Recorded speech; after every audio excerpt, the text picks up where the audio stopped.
All right, so this morning we're going to be talking about Mesos, and in particular how you can use Mesos to automate your data center and maybe help you deal with some of the unpredictability that you get when working with large numbers of machines. So before we get started, I want to tell you a little bit about myself. My name is David. I'm typically very unpredictably coiffed, so you may have met me before and you're thinking I look familiar. But what I've done is I've worked in many different roles. And so I used to work at 2 Sigma, where I worked as an engineer working on distributed mathematical applications. Later on, I worked on cluster architecture problems, and I was also the person on call for a long time for many of the cluster operations that we did. So I've worn a lot of hats, and through this, I think I've taken a bunch of different perspectives on what it's like to build and operate clusters. And so hopefully we'll take some of that and share some of that in this talk. I'm also an author. I wrote this book, Building Applications on Mesos. If you are interested in Mesos and how to operate it, don't buy this book. But if you're interested in Mesos and how to develop applications on top of Mesos, then this book can be kind of interesting. And actually, afterwards, I have these discount codes from O'Reilly if you're interested. And I'm also a big fan of open source software. I love writing open source software. I love using it.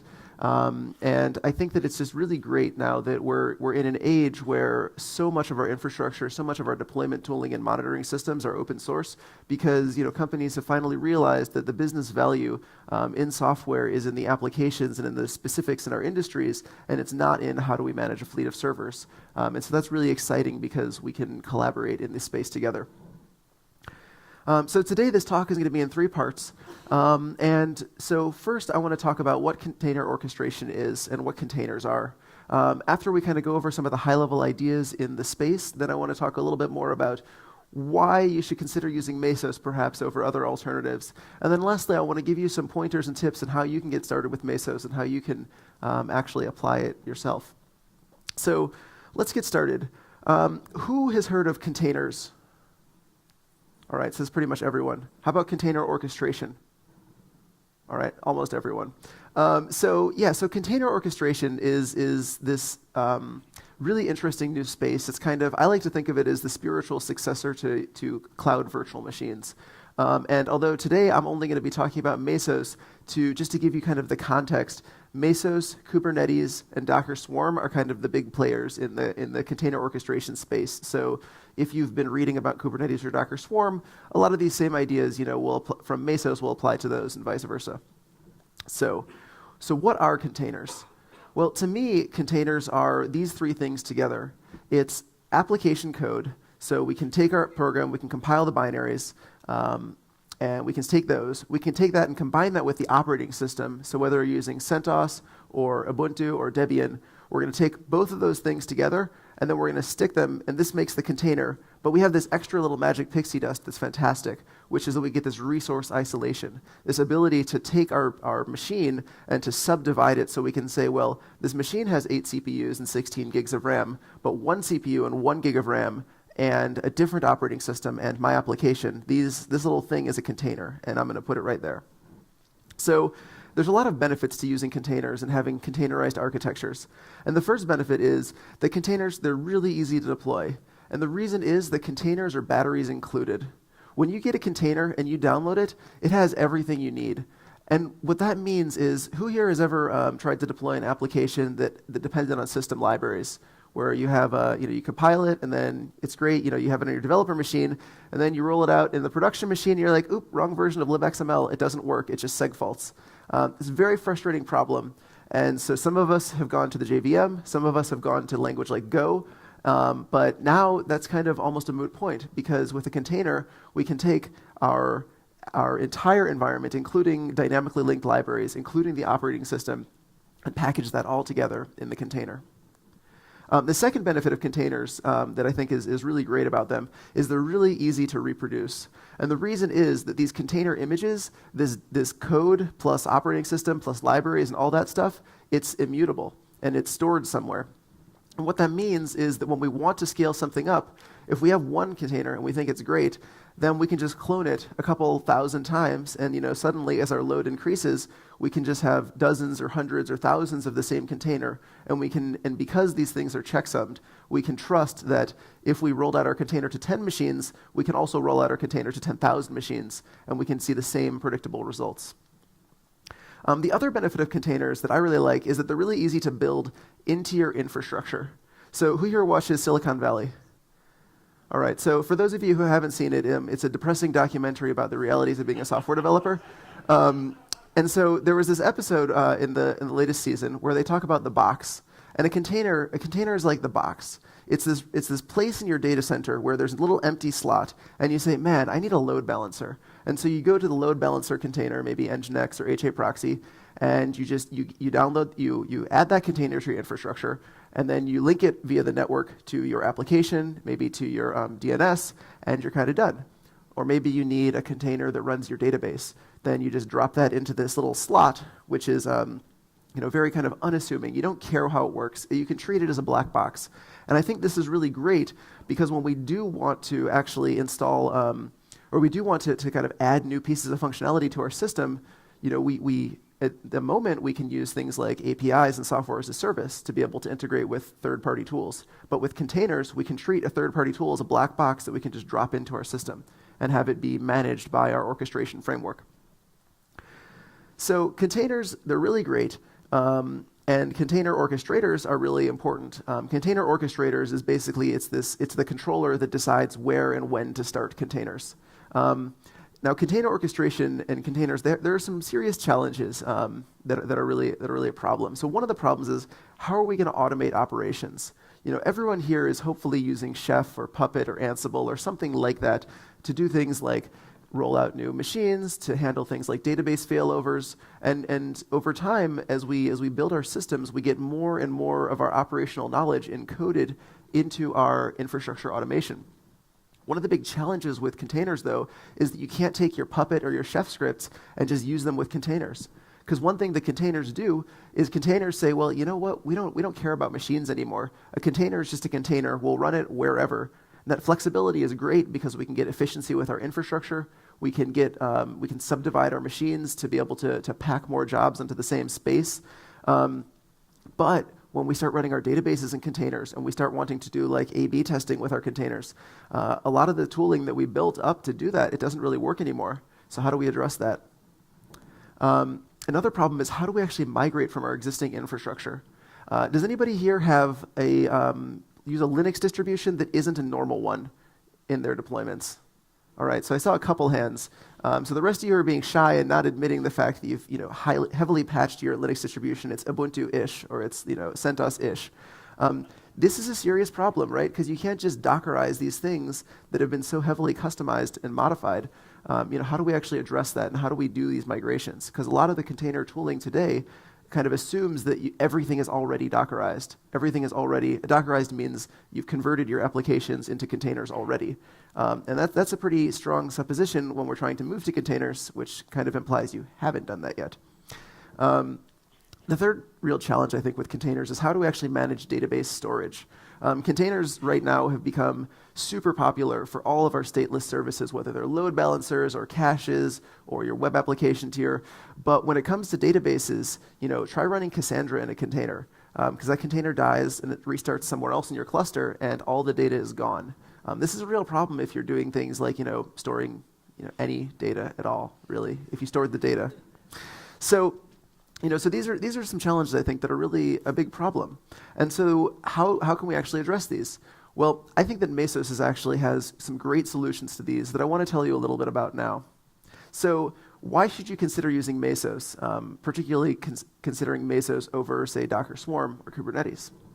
Well, there's really one argument that I think is the best argument, which is scale. Swarm and Kubernetes, people run them with maybe 100 or 200 nodes, and then they start to see some issues, and these projects are working really hard on it. But companies like Twitter and like Apple and like Netflix, they're running 50,000, 100,000 node data centers managed Mesos clusters. And then they can build lots of these. So Mesos is the container orchestration technology that's been running at scale 4 years reliably. Now, not everybody needs to run at this scale or even wants to be able to run at this scale, and there are other benefits, but I think that definitely, Mesos is something that you can trust is not going to fall over when you add the 301st machine.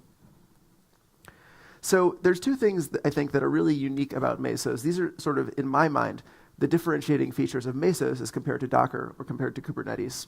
And these two features are offers and volumes. And so I want to take some time to explain these because they're really interesting things. So let's talk about offers.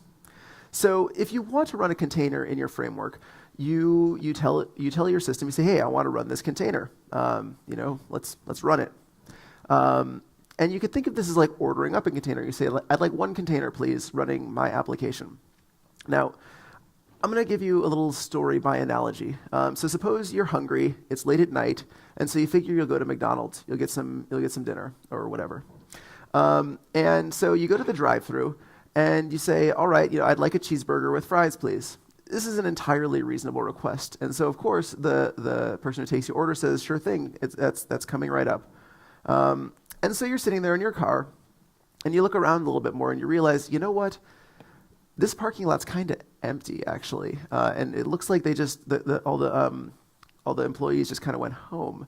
So you end up sleeping in your car, and in the morning they reopen and they give you your burger and fries, and you're happy. Now, this is something that's a big problem with a lot of the container technologies, which is you say you want a container with 9 CPUs, but the biggest machine in your cluster only has 8 CPUs.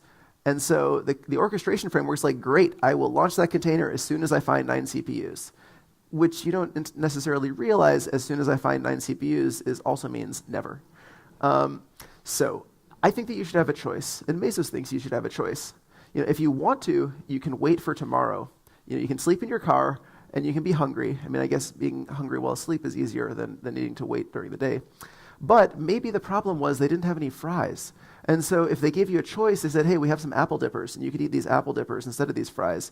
Maybe you would have taken that, and you would have gotten your meal 8 hours earlier. Or in the case of your container, got it 6 months earlier before your purchase order was approved and the machines got delivered. So this is the offer model in Mesos. The idea is that Mesos, rather than you telling Mesos, launch a container with these resources, Mesos says, I have these resources. Would you like to launch any containers with them? And by inverting this control, Mesos allows the application to say, oh, I'm only seeing very small amounts of resources scattered throughout the cluster. That must mean that the cluster is under heavy resource pressure. And so in this situation, maybe your application, maybe you can start your containers in 2 different modes. In one of them, they waste a lot of resources, but they're somewhat faster. And in the other one, they're slower, but they use far fewer resources. And so with Mesos, you can actually be looking at the offers you're getting, and you can dynamically adapt to what you're seeing. So I think this is a really great thing, because this type of situation you can't necessarily solve without getting offers, without really understanding the status of the infrastructure underneath. So now let's talk about volumes. So volumes are this other thing in Mesos. And to explain them, Docker's amazing, right? Containers are amazing, and cattle not pets. So cattle not pets has everybody heard of cattle not pets?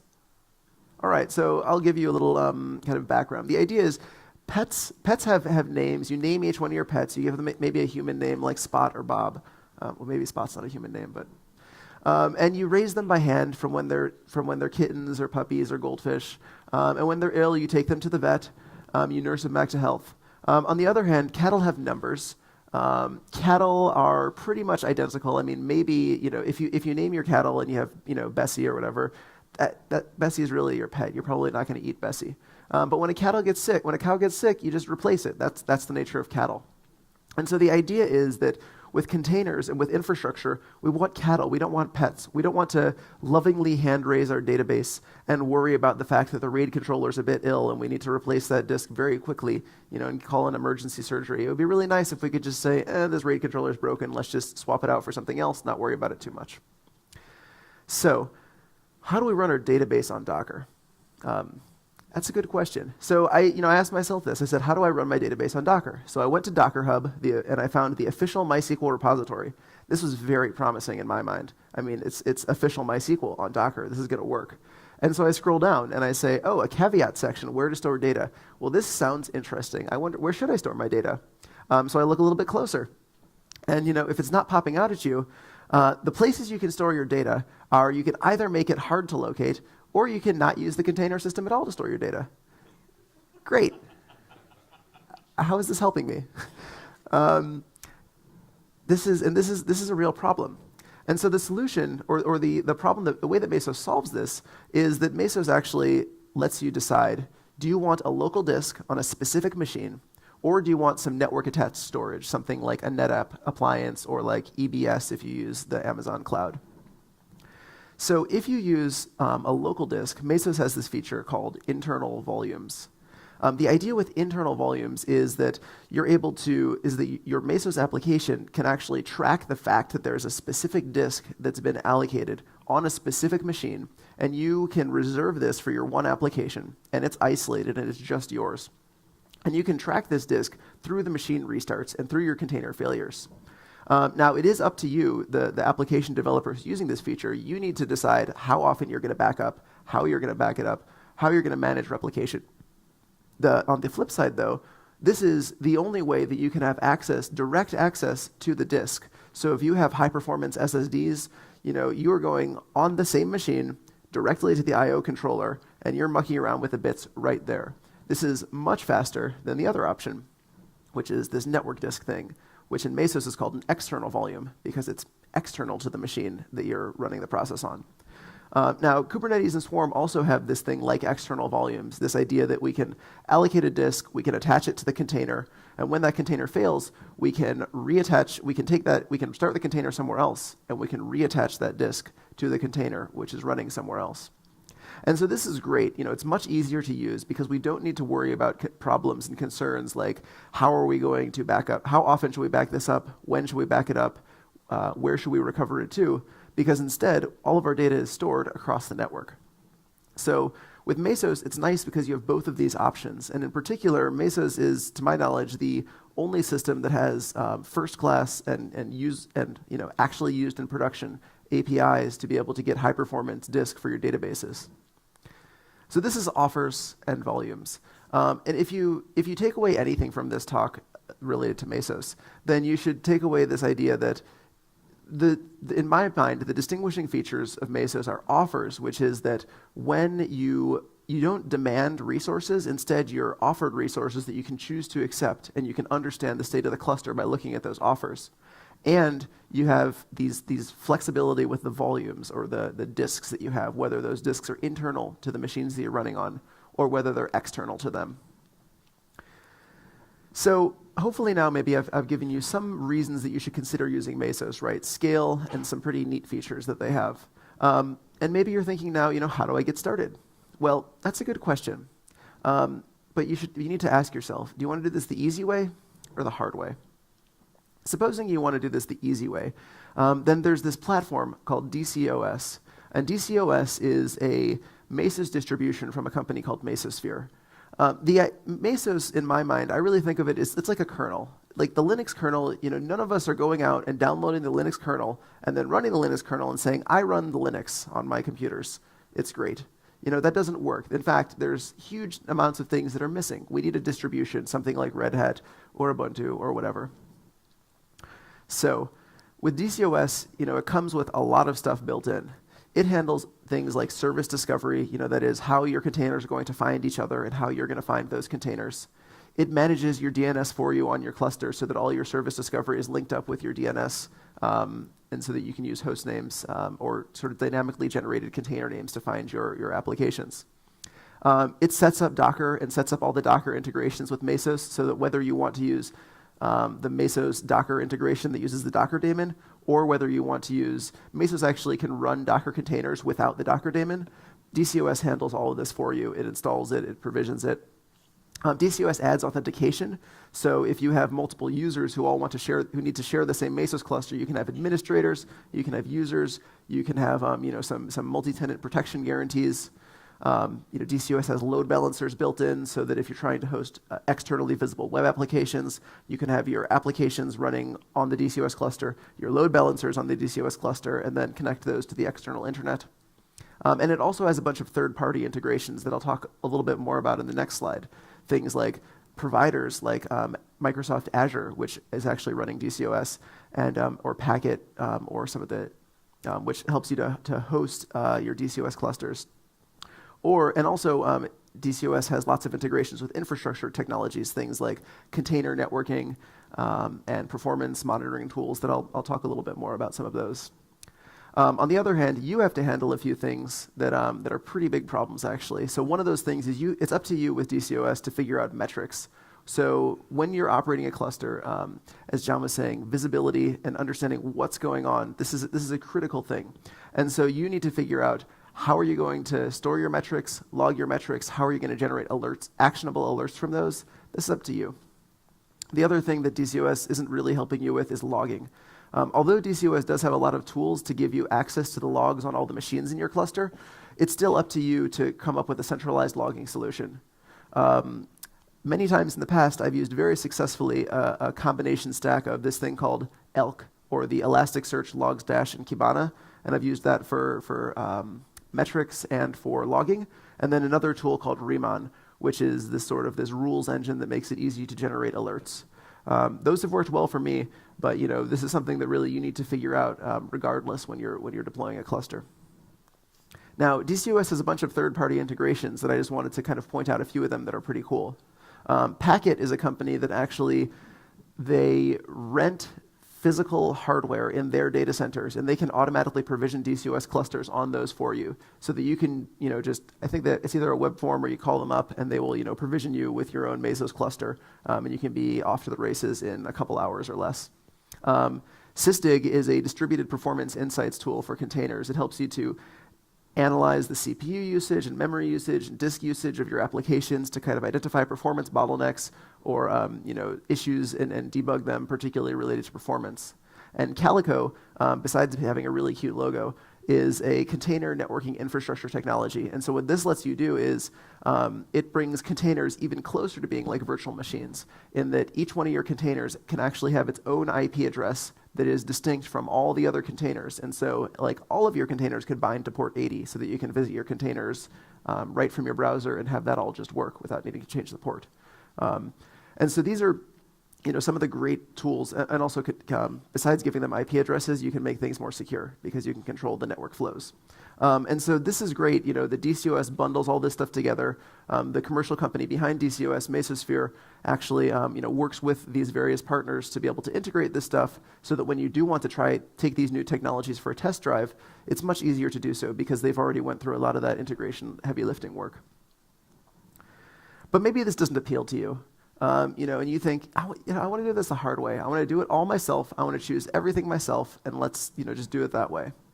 Now, this is not entirely a bad idea. There are definitely reasons that you should do this.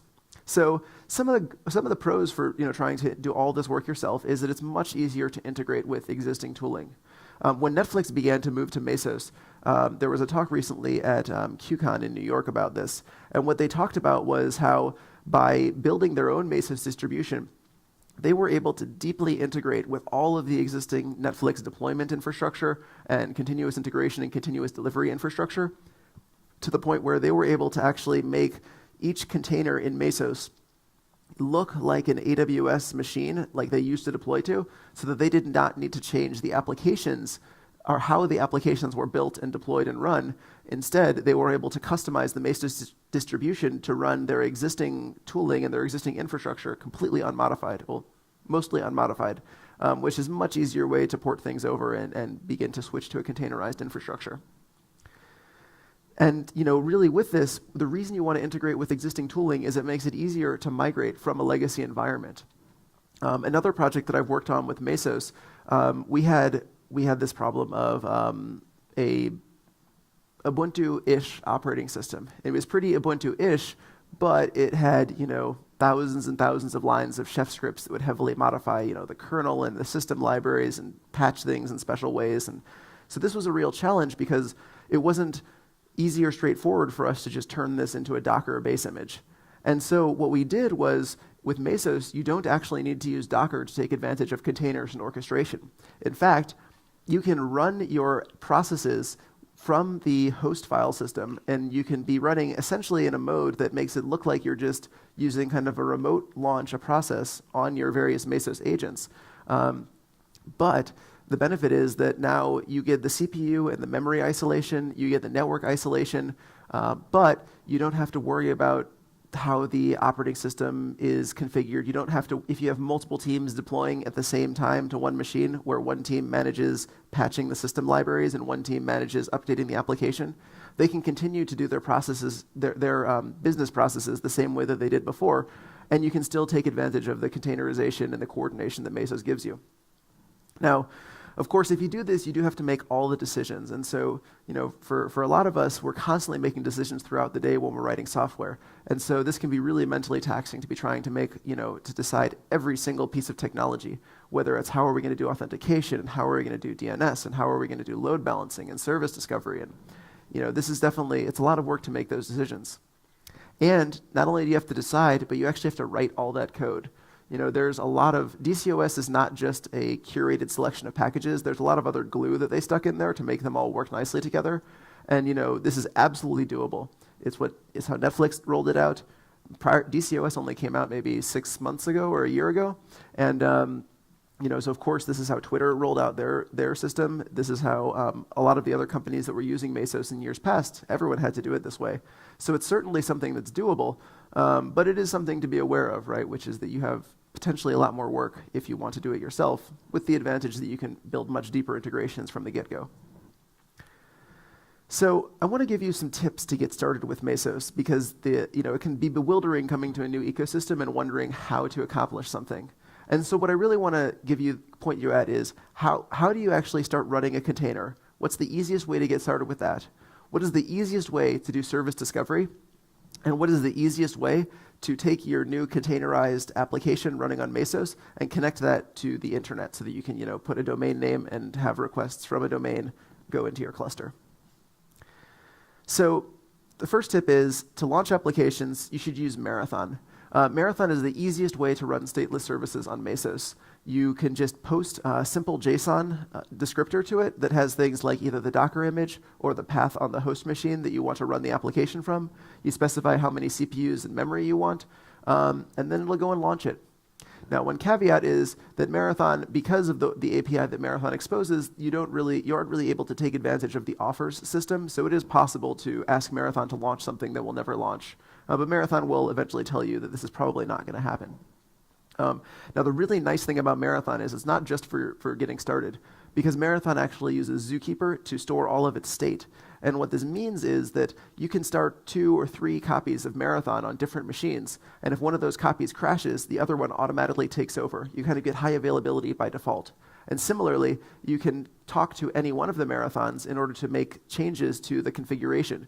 And so this is just a great way to get started with a highly available configuration, where you don't need to worry about something crashing, because you can have a few copies of Marathon and they figure out the high availability for you.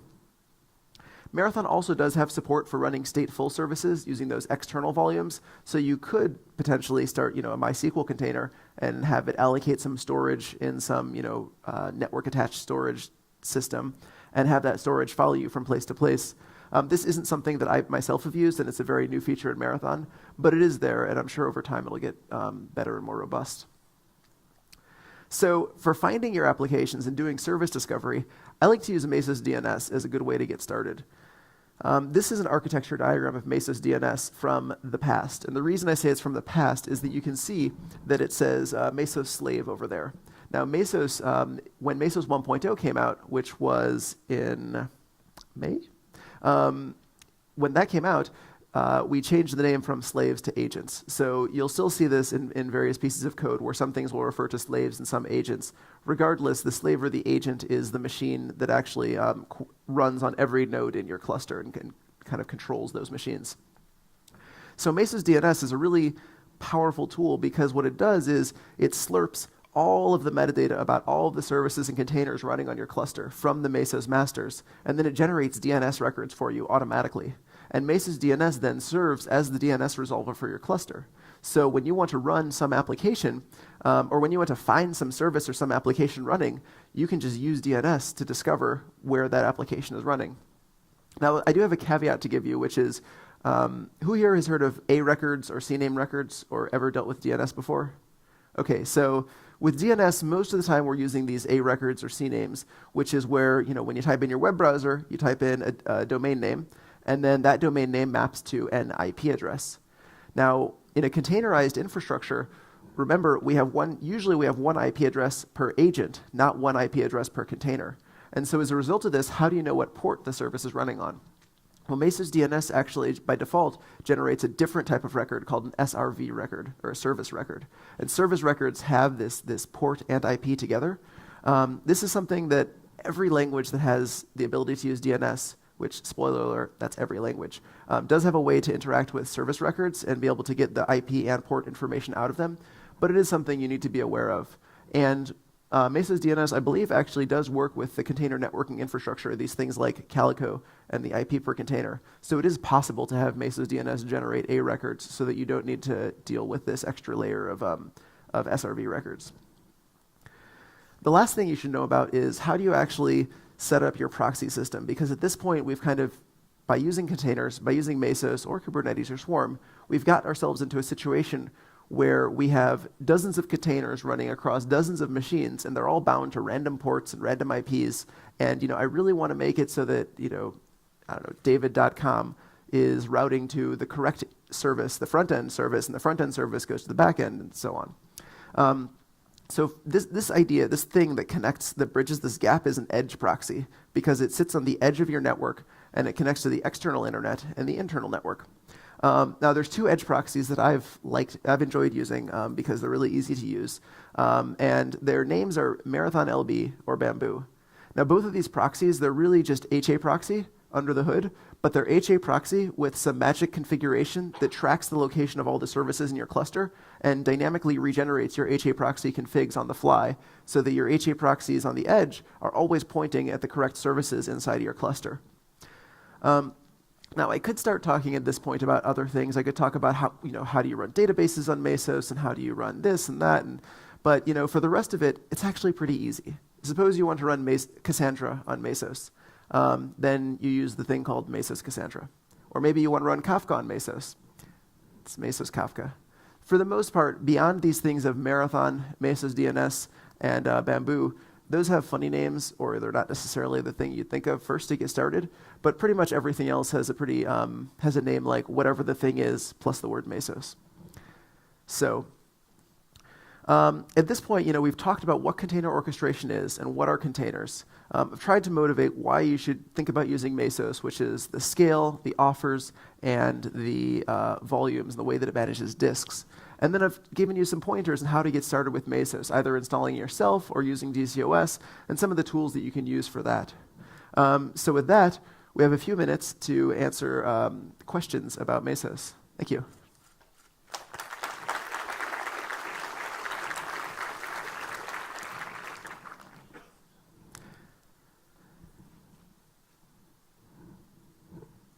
It's pretty bright, as many people have said. So if you want to shout it out, then I will respond.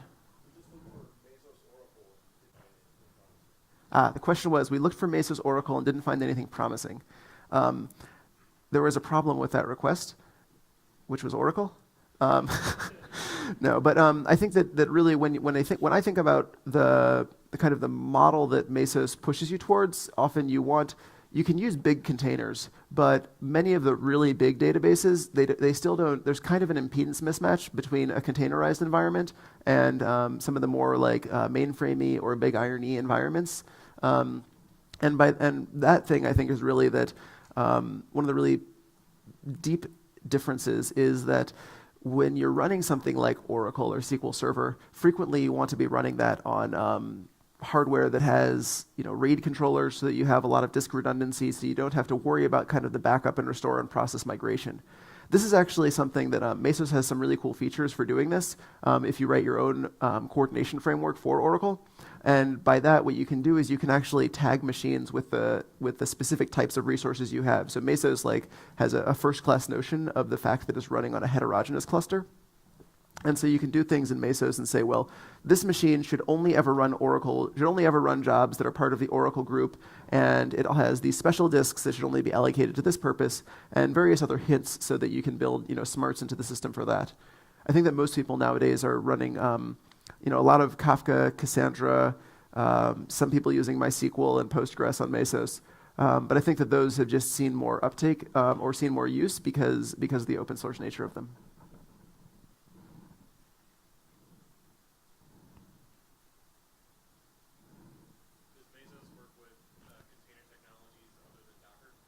Yeah, so the question is, does Mesos work with container technologies other than Docker? Absolutely. So Mesos has Docker. Originally, Mesos used directly, and it continues to directly use the Linux container APIs. First, it was using something called LXC, and then later on, it started using C groups and the container system calls directly. So besides integrating with the Docker daemon, Mesos actually also has this thing called the Unified Containerizer, which is a pluggable system that allows Mesos to have separately isolation primitives or isolation plugins. Isolation being things like, network, disk, CPU, memory, and which allow us to do things like, for example, Mesos can cooperate with XFS to have strict quotas on each container's disk space, so that you can have a single XFS partition, but have that be subdivided so that one container can't cause out of disk errors in other containers. Mesos also, in this unified containerization system, has plugins for things like GPUs. I actually recently did a little demo where I was using GPU isolation, and where with NVIDIA actually open sourced this support, where the Mesos containerizer can subdivide with GPUs. There's also, the Mesos containerizer has support for plugging in different image formats. And so here you have things like I think it's called RKT or Rocket or something, which is one container image format, or Docker containers, or you can even use your own image format. I know at one Mesos cluster that I've worked on, there was actually, the company had its own kind of build, deploy, test packaging framework, and that was integrated with Mesos so that they could just depend on their code at a particular commit and have that get loaded. So yeah, so you definitely don't have to use Docker with Mesos, and I think that although it's really popular to use Docker, that's just an artifact of when people are doing greenfield development or getting started, it's easy to start using Docker. But particularly, I think that the majority, if not all of the Mesos clusters that came from companies that have been doing other things in the past, those actually are not using Docker, but they're using some of these other hybrid approaches.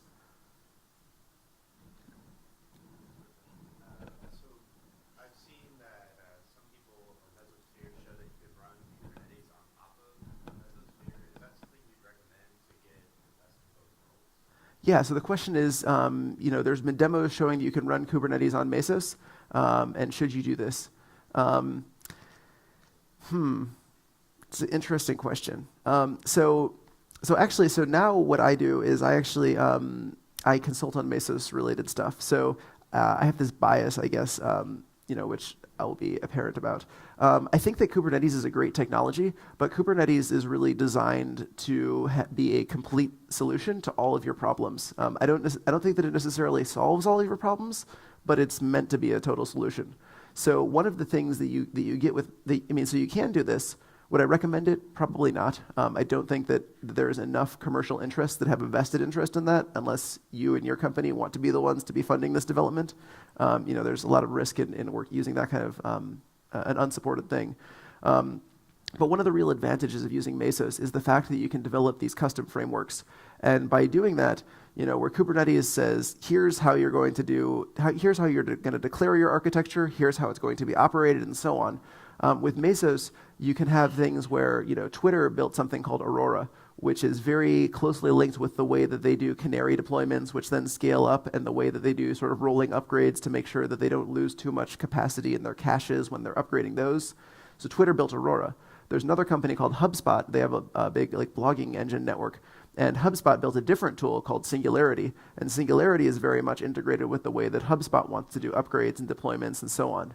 Mesosphere has Marathon, which is more related to the way that they want to do deployments and upgrades. And so I think one of the real benefits of Mesos is, as compared to Kubernetes, is that Kubernetes actually is kind of a higher level of abstraction. I would say Kubernetes is similar to Aurora or Marathon or Singularity, Whereas Mesos is this kind of underlying technology that allows you to build something that matches more closely to the type of deployments that you need to do. Whether you can just go immediately from your old version to your new version, or whether you need to have different types of staged rollouts or different types of validation that you want to do at various phases of that.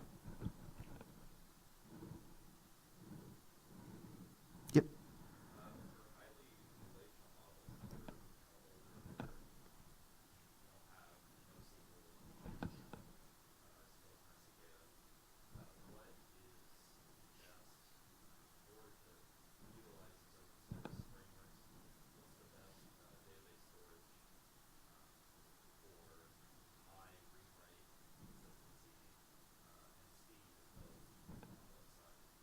Yeah, so the question is about if you're kind of in a deeply relational model and it doesn't make sense to move to a NoSQL store, how can you? I'm going to answer a slightly different question, which is how can you reconcile this with wanting to use Mesos and container technologies and a lot of these new things?